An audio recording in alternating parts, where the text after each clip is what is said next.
sermon series, because next week we have Palm Sunday, and then Easter. Easter's in 2 weeks, everybody. A little bit earlier this year, not terribly early. It's some years it's in March, but we have first Sunday in April we have Easter. We had first day of spring already. Weather is kind of nice today. A little chilly this morning, but it's going to be in the 60s, which feels really good right now.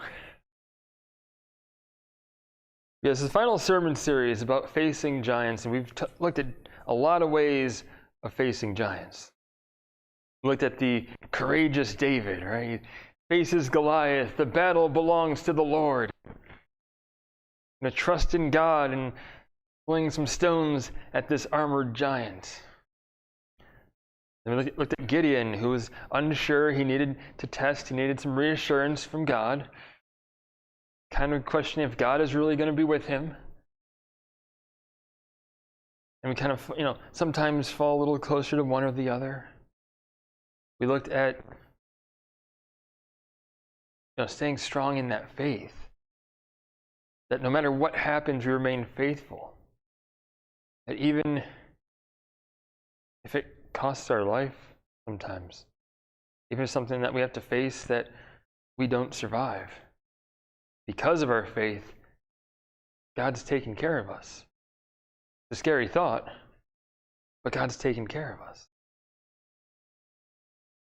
We talked about being bold as well, because we're on the side of what's right, to stand for what's right. Not compromise, but to stand for what is good and what is right, and to stand with God. Facing those giants. All those things important when facing giants. And of course, it's something we're all going to have to deal with because we all face giants, right? We all face something that seems beyond us. It seems like we can't overcome it. It seems insurmountable. We all face it. We're all going to face that at some point. We all have and we all will. But we have God with us. We have God by our side to guide us through that. We don't have to worry. We looked at all these different ways to face giants and how we can face them with confidence because God is with us. The battle belongs to Him.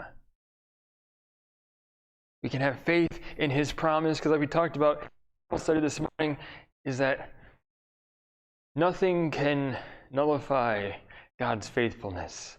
Nothing can do away with His faithfulness, even if we aren't as faithful. God's faithfulness and righteousness still are there. So we can count on that. We can trust that it's there for us to hold on to. There's another part about facing giants we should be doing. If you go to 1 Thessalonians, starting in chapter 5, starting in verse 16 through 18, is a verse that a lot of people will read around Thanksgiving. Talk about Thanksgiving and being thankful. And this is a very difficult verse because what it calls us to do is not easy. It's not something to be taken lightly because you actually understand what's being said here. It's like, this is hard. Really hard to do. It's really difficult.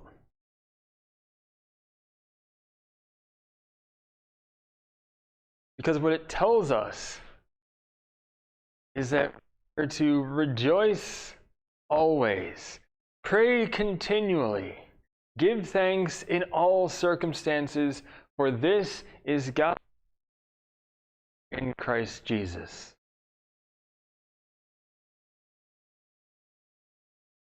So we're to give thanks in all things. All things give thanks, right? Everything give thanks. To rejoice always, to pray continuously, and to give thanks in all things. How many of you give thanks in all things? How many of you give thanks when you're facing those giants?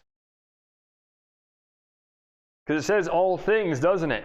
It says all things. So how many of us give thanks when we're facing something that seems insurmountable? It's like God, thank you for putting this massive trial in my way. I appreciate it.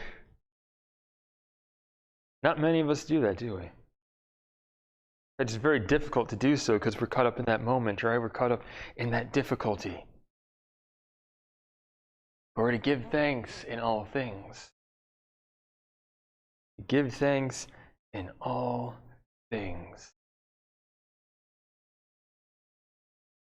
And there's actually an example of someone giving thanks, being thankful, even though he faced many giants.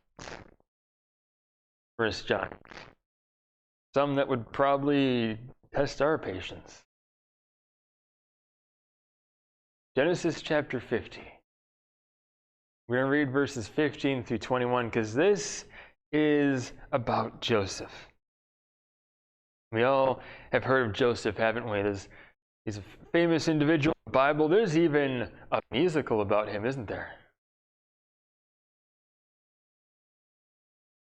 Joseph and the Amazing Technicolor Dreamcoat, right?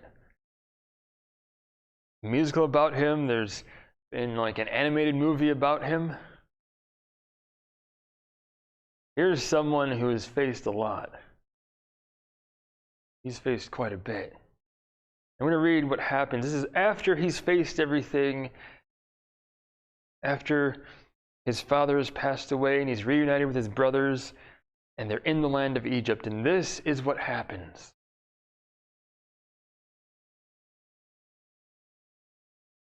When Joseph's brothers saw that their father was dead, they said, "What if Joseph holds a grudge against us and pays us back for all the wrongs we did to him?" So they sent word to Joseph saying, "Your father left these instructions before he died. This is what you are to say to Joseph. I ask you, forgive your brothers the sin and the wrongs they committed you so badly. Now please forgive the sins of the servants of my father." The message came to him. Joseph wept. His brothers then came and threw themselves down before him. "We are your slaves," they said. But Joseph said to them, "Don't be afraid. Am I in the place of God? You intended to harm me, but God intended it for good, to accomplish what is now being done, the saving of many lives. So then, don't be afraid. I will provide for you and your children." And he reassured them and spoke kindly to them.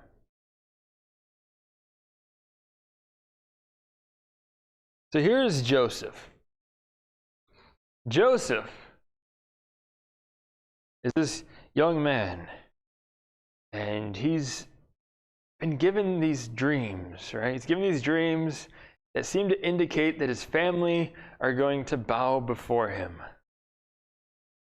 And he goes off and he tells his father and tells his brothers about his dreams. And on top of that, he's also their father's favorite. Gives him a very beautiful coat, very beautiful garment.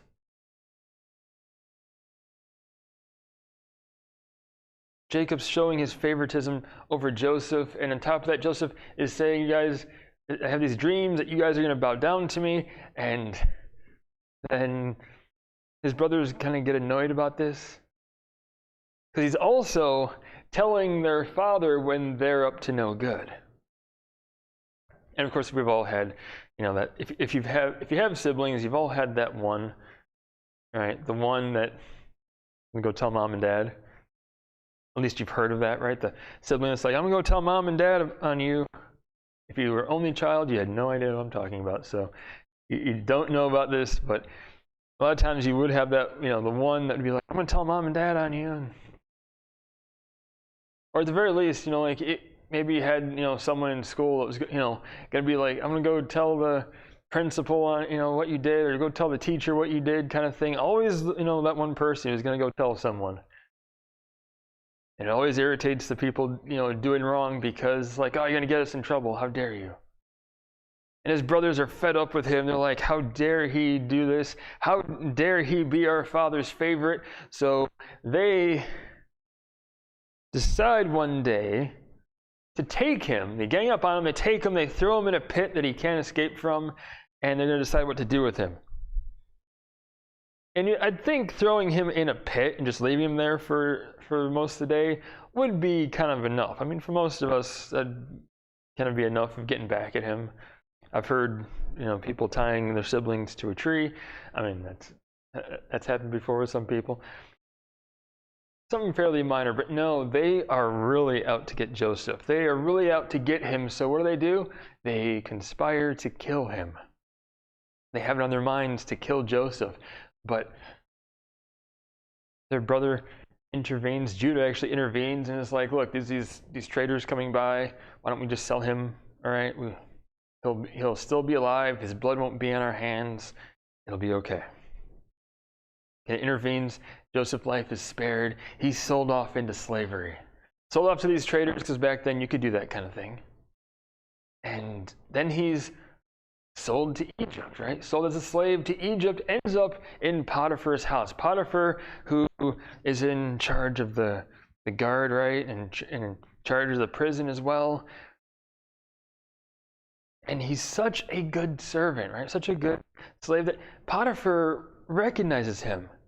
And it's like, yeah, he's doing a good job. He's someone I can trust. So Potiphar puts him in charge of the other servants, right? In charge of their affairs and the affairs of the house, and trusts him. And it's all going well, right? He's gone from being sold into slavery to being in a good position in an Egyptian noble's house. And then it goes wrong again. It goes wrong again because Potiphar's wife looks at Joseph and is like, that's a fine young man right there. And she has eyes for Joseph. And she's going to try to tempt Joseph, try to tempt him into laying with him, right? Into sleeping with him. And so she wants to, try to get Joseph to, lay with her, and makes a move on him, right? Makes that move on Joseph, and Joseph is noble. He recognizes that, no, you're my master's wife. I can't lay with you. I can't do that. Refuses her advancements like you expect someone noble to do, right? And you think it should end well, but no, she's gonna get back at him because she doesn't like being rejected. So what does she do? She accuses Joseph of forcing himself on her. So Potiphar hears this, and he's angry.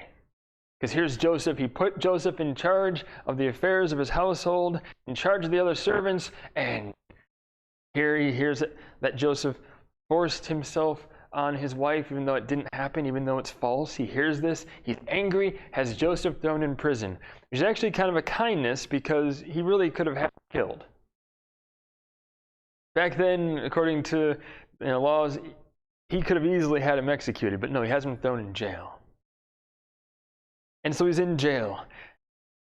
But he prospers in jail now.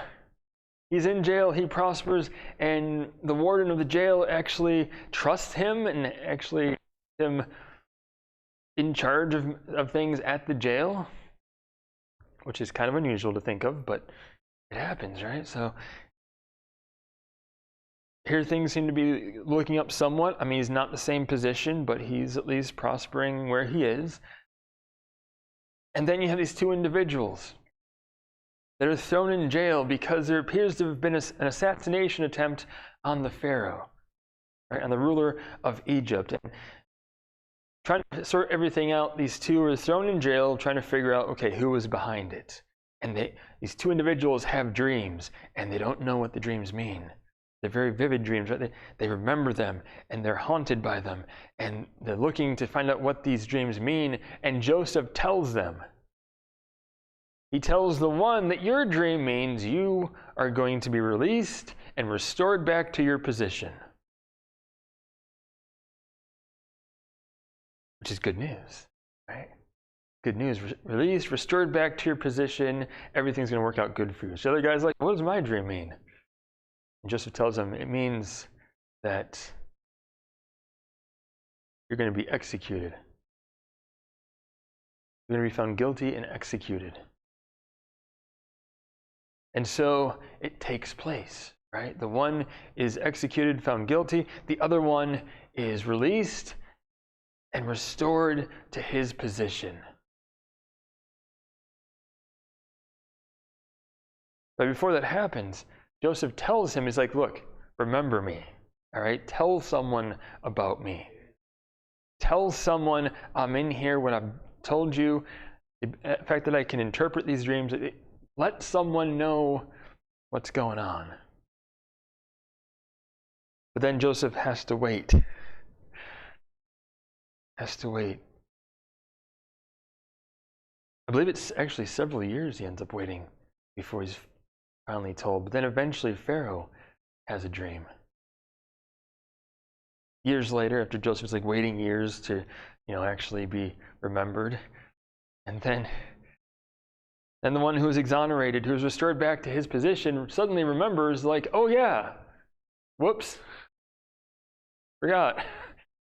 This guy I met in prison, Joseph, he can interpret dreams.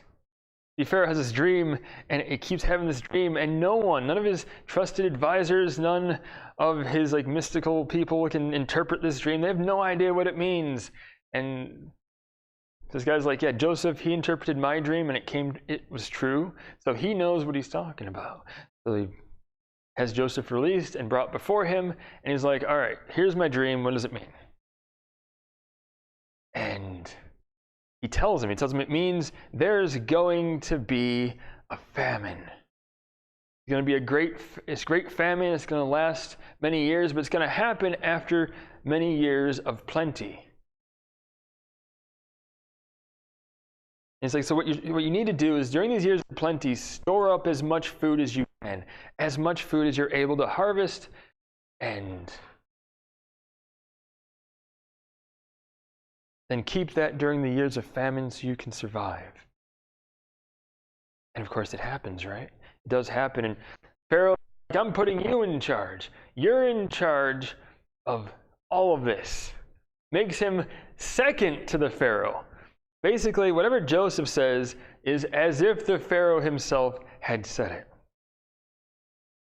And the famine happens, right? They had the years of plenty. They store all this up. The famine happens. They have all these storehouses of food, so much so that they have enough for all of Egypt and for other nations to come and to purchase food from them.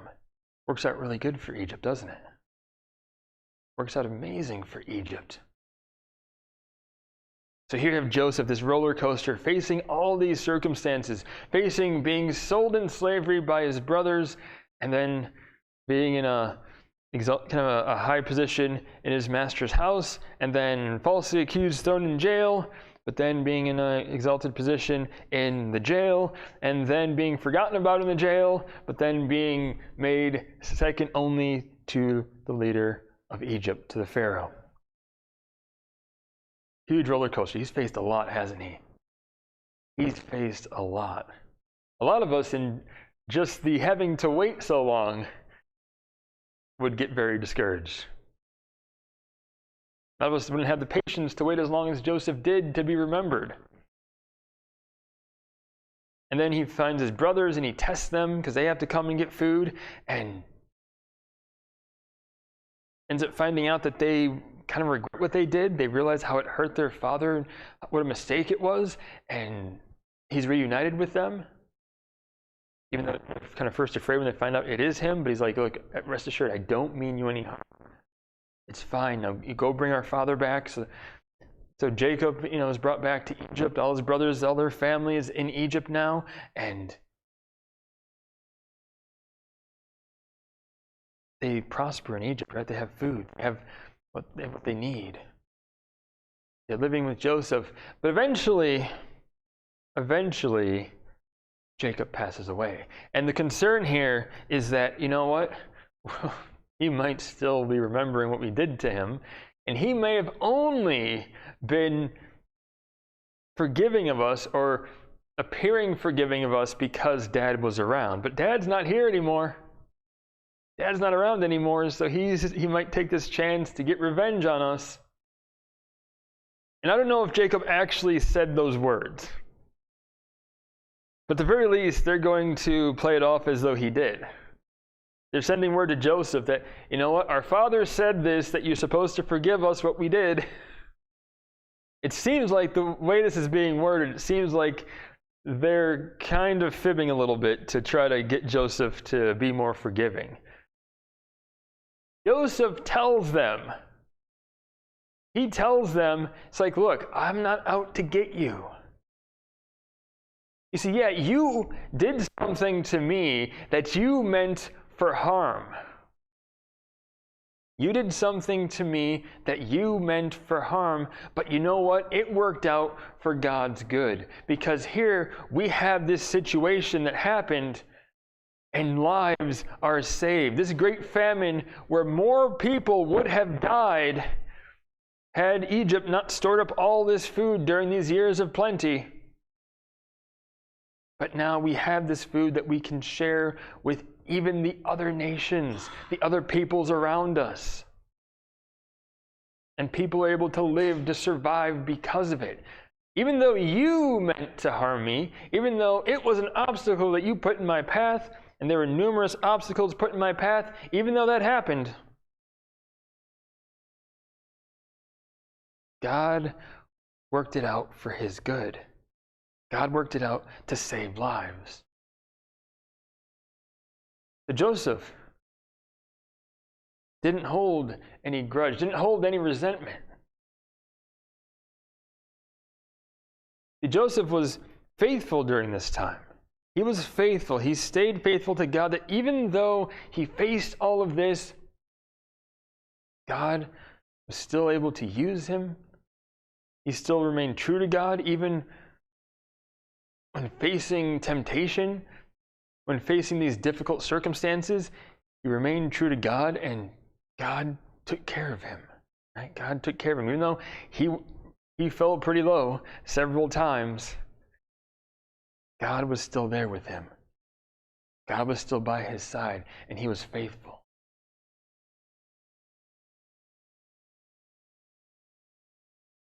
And he was forgiving. He forgave his brothers. How many of you would forgive your brothers or sisters for selling you into slavery? Not many of you, I would guess. Or it'd be very hard, at least. We know we should. You'd probably want to make an effort to, but just imagine how hard that would be to forgive your family, right? Not just strangers who did this to you, your family selling you into slavery. How many would be forgiving of that? It'd be so hard, but Joseph, he forgives them. He recognizes it's for God's good. It is for God's good. He forgives them. And, he's thankful. Like I said, he recognizes that what he went through was because of God.